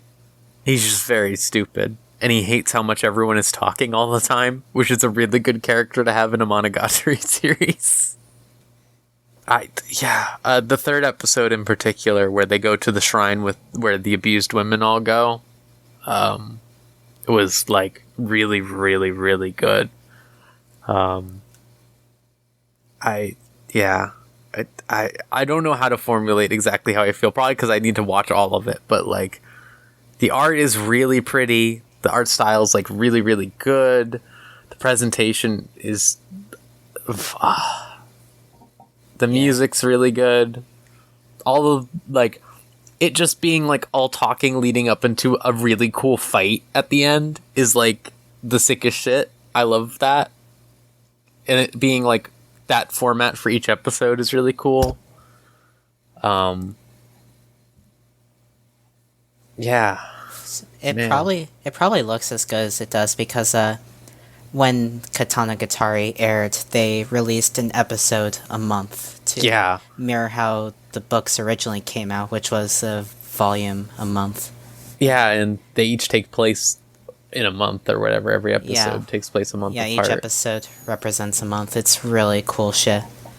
I really like the just how every episode ends with the story of Katanagatari for this night and month ends here or whatever. It's that's so cool. God, yeah. The music kicks ass as well. It kicks ass. I just I live for the exact shit, which is at the end of episode 2 when the dude's I covered my sword in my own blood to make it move at the speed of light. And I was like, damn, that's not how that works, but hell, sure. There's certain songs that they play every episode in key moments that just gets your blood pumping. It's the hypest thing. Good. the main character is actually the earliest One Punch Man, if you think about it. He kind of is, yeah. I think like I was sold instantly from the second I started up the show, just by it being like the thing is like, this is the whatever the style that I can't remember the name of exactly. Like, this style is the greatest sword style in Japan. It doesn't use a sword. Like, okay, yeah, the best sword style. It's even cooler than that because it uses a sword, but your body is the sword. Your body is the sword, yeah. And I really like the bit. I think he said in like episode 3 or something, where it goes like, the reason that we developed this technique where you don't have to use a sword and your body is a sword is because we can't use swords. Like, we're too stupid to use swords. I mean, swords can use swords. Yeah, but yeah, that series is like, mwah, mwah. I'm pacing myself with it because I love it so much. Also helps that every episode is double length as well. Yeah, they are very long, like 50-something minutes long or something. I love it. It's really great. I'm gonna be sad when it's over. I'm only a fourth of the way through though, so still got some time. Yeah, that's damn. It's really good. It's really good. I'm just thinking about it now. Oh, maybe I'll watch one tonight. I don't know. Treat yourself. Yeah, treat myself. All right. So Trixie, to get away from anime, because we've talked about every anime by now. I think we've covered all the anime that has ever existed. Pretty much. To go to the world of manga, what have you been reading? I've been reading Shimeji Simulation, which is the new manga from TK Miz, who did Girls Last Tour. Oh, hell yeah. It's about these two girls, Majime and Shijima, who, the main concept so far, because there's only 4 chapters out, but they're pretending to date each other, except only one of them actually likes the other one. It's also Shijima has mushrooms growing out of her head, and Majime has an egg sunny side up on her head. It's never explained. There's just food on their head for no reason. What, you don't have food on your head? Oh, I do, but I know most people don't. Oh, okay. Well, thank you for being considerate. You know what? I really appreciate that. Yeah, no prob.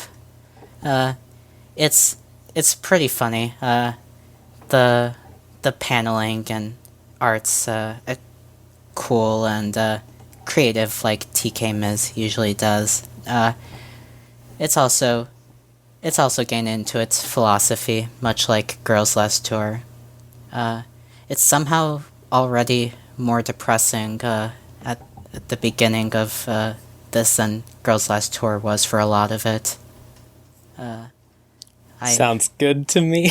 Yeah, I hope TK Miz is alright. Yeah. You know what? Like, back to back, these two? I don't know. Yeah, that's a little worrying, huh? Yeah, people in Shimeji Simulation frequently ask what the point of stuff is. So you know it's gonna be good. Hell yeah. TK Miz, if you hear this, come on the show. We're here for you. We can hang out. It's okay. We all love Girls Last Tour. We do. We think it's amazing. We won't fangirl when doing the episode with you. We'll try to, at least. We'll take you out for some coffee or something. We care about you, okay? Yeah. You matter. Hell yeah. This episode dedicated to TK Miz. In my heart, every podcast recording I do is dedicated to TK Miz. Oh. Gotta look out for them. Yeah, the cast is... there's not a lot of cast members. Shijima has an older sister who dropped out of college to do science work. That's not explained. Yeah, you know, people are always dropping out of school to do science work. Yeah. there is a teacher, Mogawa, who is pretty depressed and advisor of the hole digging club. Drinks alcohol right outside the school grounds. Damn right. Cheeto and you have brief cameos as grocer cashiers. Oh, that's good. Yeah. But I'm thinking about now that one shot that they did where they're in college. Oh my god. Oh, it's so good. It's so good. God, I wish that were real. Me too. Maybe it is in this universe. Oh. No, that would be... God. No, that would be something. John, you ever see that? It's good. I did see it. It is very good. Good. Okay, good. It's very good. Yeah. There's only 4 chapters out. It's already made me want this to be localized officially as soon as possible, just because it's basically TK is continuing to do what they do best in every sense. That's good to hear. Yeah. Yeah. Not much to say. It's good. I was thinking, I've been trying to keep up on Magus Bride, and by that I mean I always refresh every day on the manga page to see if the new chapters come out. But Magus Bride's been pretty good too. Recently, they've gone back to their school stuff, and they're actually like having the school characters like exist. Hell yeah. Which is kind of cool. They introduced like a character who I think's supposed to be like autistic coded, who's like a Gorgon, and he's cool. I hope it's It is treated well. Don't worry. It is treated very well. Where they're just like, it's tough. Yeah. And then they're like, well, it's fine. You're cool. That's good to hear. Yeah, I trust this author with my life at this point. Like, there have been many opportunities where I'm like, oh boy, this is where it gets bad. This is where it's gonna break apart. Like, there's been, like, the series has dealt with a lot of serious things up to this point, where it's like, like, abuse and dependency and stuff like that. And I'm like, oh no, it's gonna be bad now. And it's always handled very well. Very slowly and carefully, and always with compassion. But yeah, I love Magus Bride still. It's great. I just want it to be faster than a month. I also want them not to tease me with the little trailer that they did where they're like, look, we animated the school arc preview. And I was like, oh, cool. And they're like, this is just for the manga. We're not doing another season. And I'm like, please. It's technically a new animation. Yeah, I would love so like the original season, the first series went past the manga at one point, and I kind of just want the manga to go a little further, and then they can start doing the second season, and then they can like go fast into manga again. The manga's like laid out differently from the show, so you at least get like a different experience out of it, and all the art is really good. So yeah, it's good to have a fresh reading experience. Yeah, it's not like the anime's not stealing the thunder or anything. They're both very good. Well, I think that just about does it. So I think it's time for questions. Okay. John. If you want to send in questions, it's videogamechoochoo.tumblr.com/ask. And you can also tweet at the Twitter when we post a tweet to ask for questions. You can tweet at that tweet if you want. We'll see it. You can do that. We'll see it. Let's see here. Anonymous says, there's an anime called Star of the Giants from the 60s that basically started the sports anime genre and is one of the most important and influential shows from that era, but it has never been subtitled, either officially or by fans. What's something you really want to watch but is not available in any way? This is a good question. I had something. Like, oh, here's a good one. CCC? Oh, yeah. Fucking Fate Extra game? With Vivi? Like, there's one route that has been translated as a Let's Play on YouTube, but there's like 10 routes in the game. Yeah, if you count games, that opens up things. Oh, I can't really think of any anime or anything like that, but when we're talking about games, look, I know I should be talking about this on the fucking Chooch podcast, but I'm going to talk about it anyway. Who wants to team up with me to do a translation of Sega Gaga? What's Sega Gaga?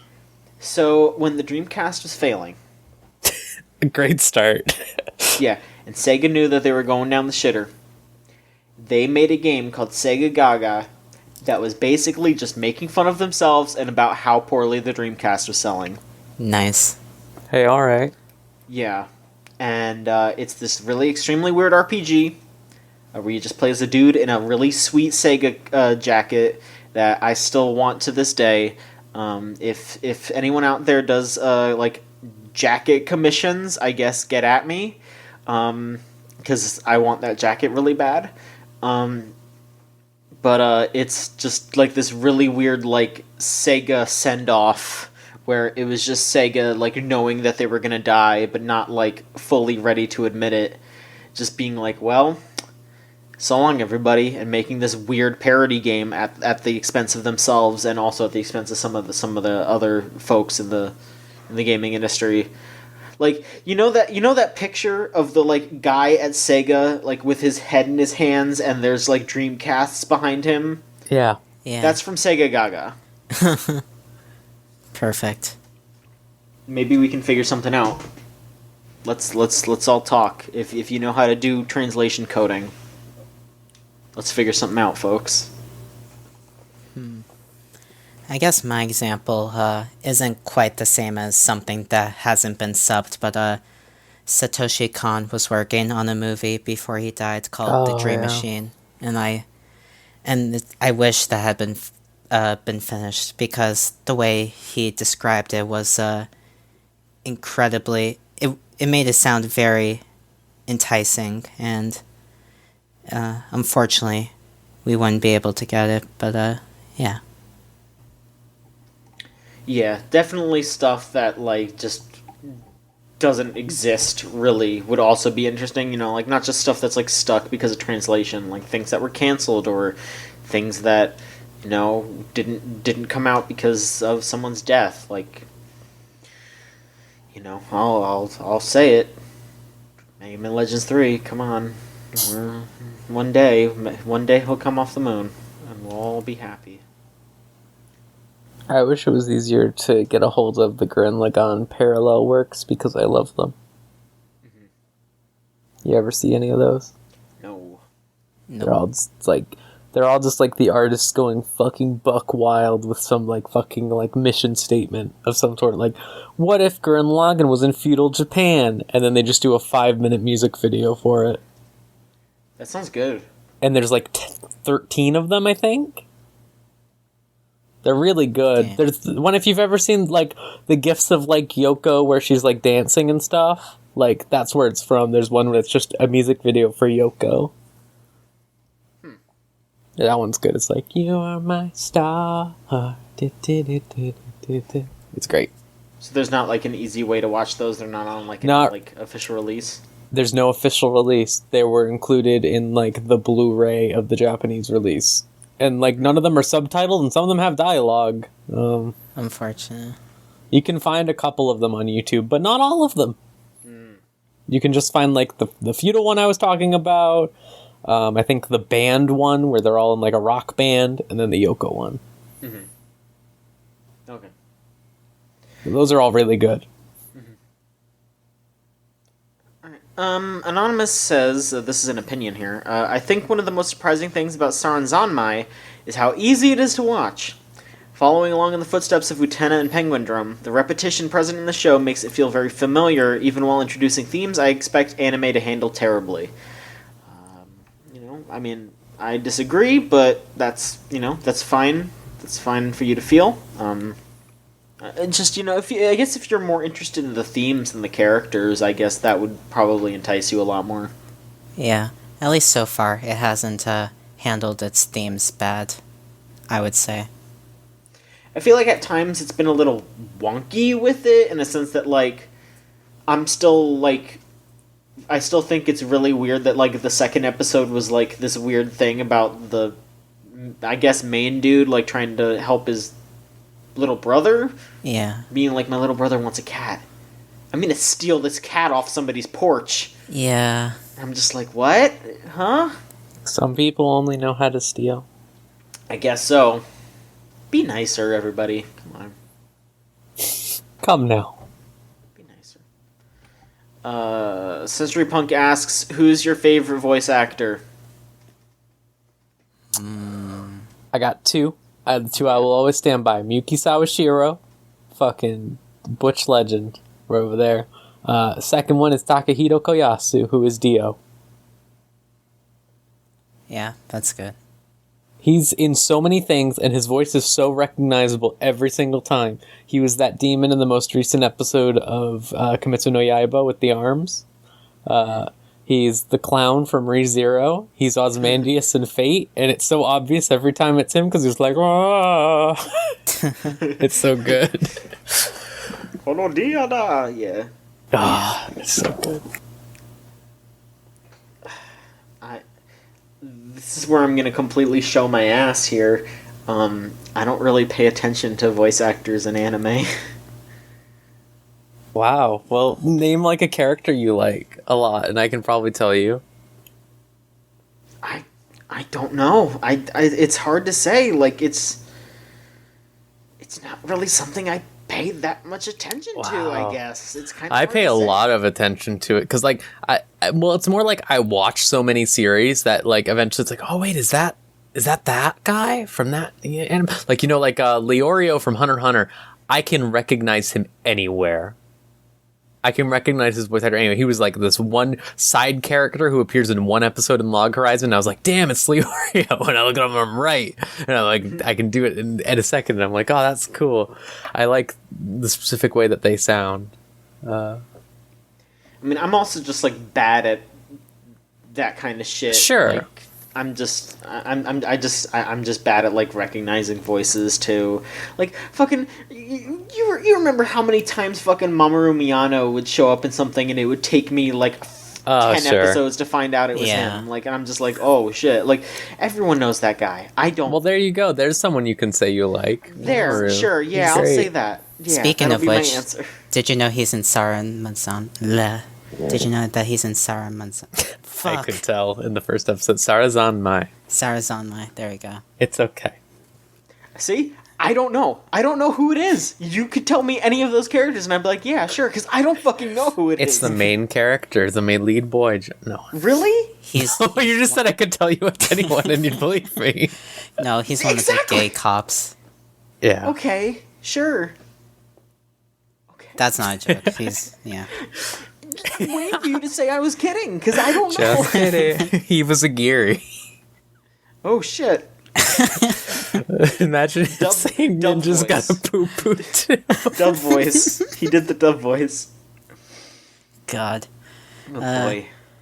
I really like Kana Hanazawa, and I know that's like an easy answer since she's in pretty much everything, but she's really good at what she does.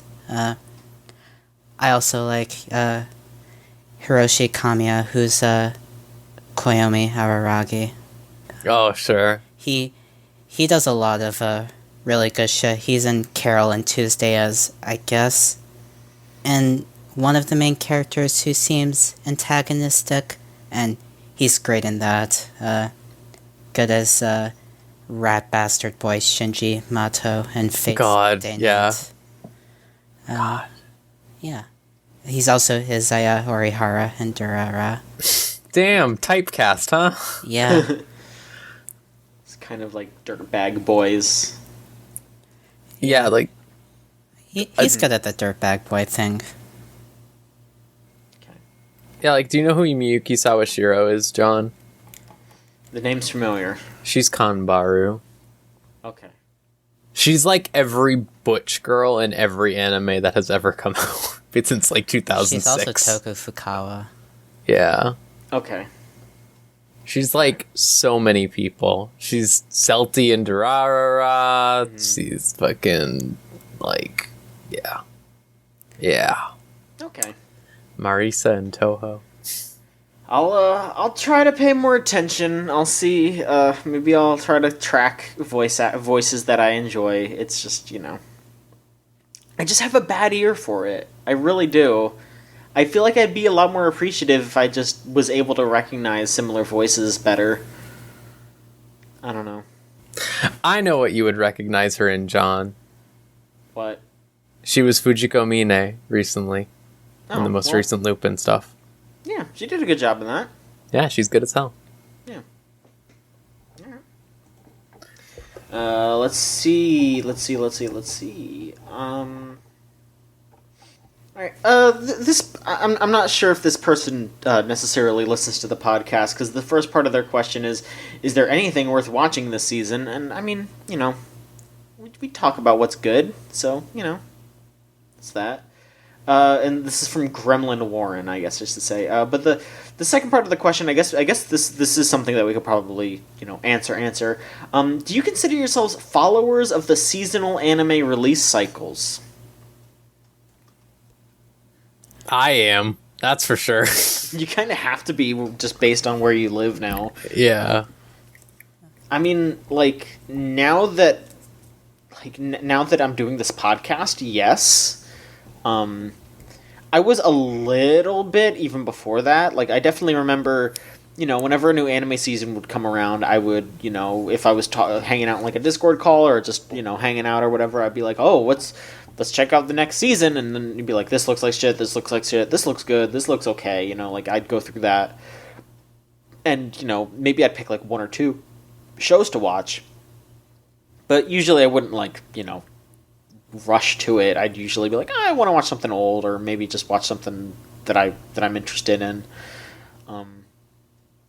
But now I kind of have to be. We all kind of have to be. Doing the podcast has helped me do seasonal watching stuff more. Although you should be selective of what you watch each season. Because last season, I thought watching Shield Hero would be a good idea since it's a seasonal show, but no. The season never ends. Yeah, it's 2 seasons long. It's gotta be selective what you watch. Hey, you've been keeping up on that? Yeah, I have thoughts on it. Yeah. I really want to just let loose when the show's over. Alright. Yeah. Well, hey, alright. Yeah, we'll keep that, sorry, everyone. That's something to look forward to, though. Alright. Last question here. Again, if you want to send in a question, it's videogamechoochoo.tumblr.com/ask. Skull Spectre asks, I've recently watched all of the original Mobile Suit Gundam. And toward the latter half... Yeah, that's an undertaking there. And toward the latter half, it pulls the psychedelic imagery dump that's supposed to, capital letters, mean something / be symbolic, as it's exploring new types as a concept. You've seen it in anime before, the quote-unquote 2001 A Space Odyssey mind trip that prevents your brain from deducing what the hell is going on. Given the age of Gundam, I wonder if it started this trend in anime, since a lot of shows have this in their third act. Are there any other older examples? Older? I mean, Mobile Suit's 80, right? Yeah, that's from the 80s. Yeah. It's kind of hard to say, There's a lot of stuff, I mean, I wouldn't know. Yeah, I feel like it's just sort of a thing that is very popular to do in Japanese works. It's just something that really catches on a lot more over there as opposed to here. I mean, look at how successful as an example, Twin Peaks wasn't a really big thing over here for a while, but in Japan they went fucking nuts. And you could see Persona is basically inspired by Twin Peaks. Yeah. There's Deadly Premonition, stuff like that. A lot of surreal stuff all started following Twin Peaks. It's Twin Peaks was selling gangbusters over there. They really like surrealism works a lot more, or sorry, I guess I should say surrealist works are more widely accepted. Yeah. I guess Lane's not old, but, well, it's 20 years old, so I guess it's old in that sense, but I would say that's a good example of that. Yeah, exactly. Yeah, I feel like it's probably just like, I bet there are older examples, but I bet they're probably not anime. They're probably like books and like stuff Live like action that. films. Yeah, live action films. There's a lot of samurai movies that are, will have like a dream sequence or something, like a nightmare or something like that. Yeah.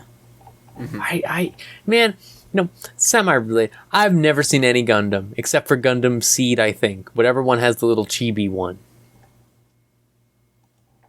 I'm not sure. But yeah, I mean,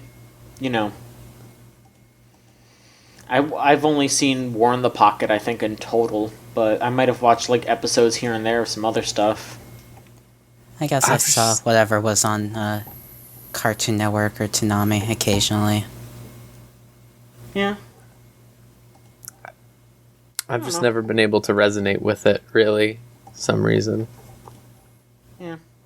It seems good. It seems really good. I get it. I get the appeal 1000%. Mm-hmm. But, I'm a Gurren Lagann's type of girl, Oh. Yeah. I like when they don't think about anything. They just do the punches. They just do the punches, and then out of the punch comes a smaller punch, and then out of the smaller punch comes a smaller punch, and then a smaller punch. Comes a big punch, because that's just the kind of show it is. It's the biggest punch is the one inside. Damn. That's Joker Lagan cutting commentary.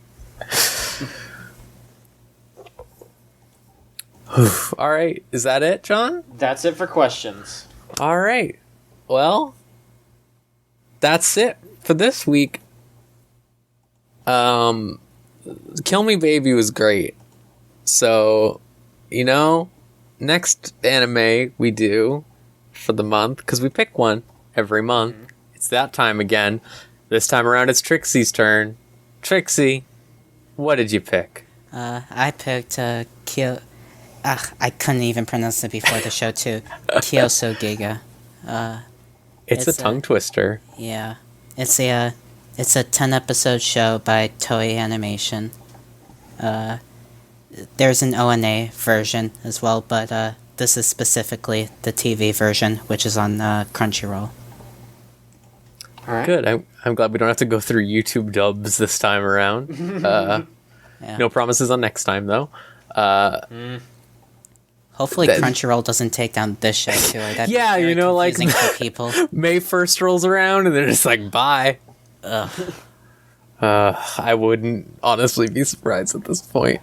I was actually pleasantly surprised, on a related note, that Crunchyroll got a bunch of new shows the second week of the anime season. There were tons of stuff that me and my roommate were watching on the Funimation app, which is not a very good app. Yeah. And then Crunchyroll got it, and I was like, oh, thank God. But yeah, so we'll be watching Kiskiga, Crunchyroll, good. You have a whole month to do it, and it's only 10 episodes this time, so take it easy. Hell yeah. Yeah, this will be a nice easy month before, well, no, we have one more month before we watch Ava, so yeah, Rose has a choice, and then we're gonna go crazy. Alright, Rose. Yeah? Okay, yeah, sorry. So that does it this time. Got your homework. We got a bunch of anime talk. It was good. Yeah. If you want to get episodes of this show 1 week early, go to patreon.com/VGCC. Pledge just $1. You'll get this. Pledge $3. You also get our tabletop podcast, The Route. That's always fun. We're doing another session pretty soon, and there should be another episode coming out pretty soon, right, John? I think. Yeah, I mean, we have up through episode 4 available right now. I know that we'll you know, I don't want to date this episode too bad, but you know, I know that we're having some weird issues with our podcast host for the free episodes we right are. now. But you know, I don't worry about it. Even if you're only listening to the free version, you absolutely will be able to listen to it for free once the day rolls around. It'll just be on the Patreon, so don't worry too much. Just if you might have to just like sit on the page and listen to it, but you know, there you go. Yeah. You can do that. And of course, as always, send your opinions on any anime, questions about any anime. Just send them in to tumblr.com/videogamechoochoo. You can also just like tweet it at us. We'll probably see it. We love hearing opinions. We love to bounce off of it, as it were, you know, have a nice back and forth. Although I guess it's sort of you putting it out there and then we go back on it and then you can't really do anything about it. But Rose, it is videogamechoochoo.tumblr.com, not. oh my gosh, I yeah. did the Patreon thing. Okay. Sorry. okay. Yeah, no, Yeah, you're no, right. it's It's fine. tumblr.com. Yeah. I almost did it again. videogamechoochoo.tumblr.com/ask. .tumblr.com/ask. Correct. There you go. There you go. Dang. All right. Well, yeah. Okay. That's everything now. That's all of the things. Yes. I hope everyone has a nice, safe week and stay safe out there with this anime season because, you know, it's a little rough. Just watch yeah. Toribochi and that's it. Just watch Yeah. the Toribochi. It's a great time. You'll be good from everything else. Be safe. Well, thank you two for being here and thank you all for listening.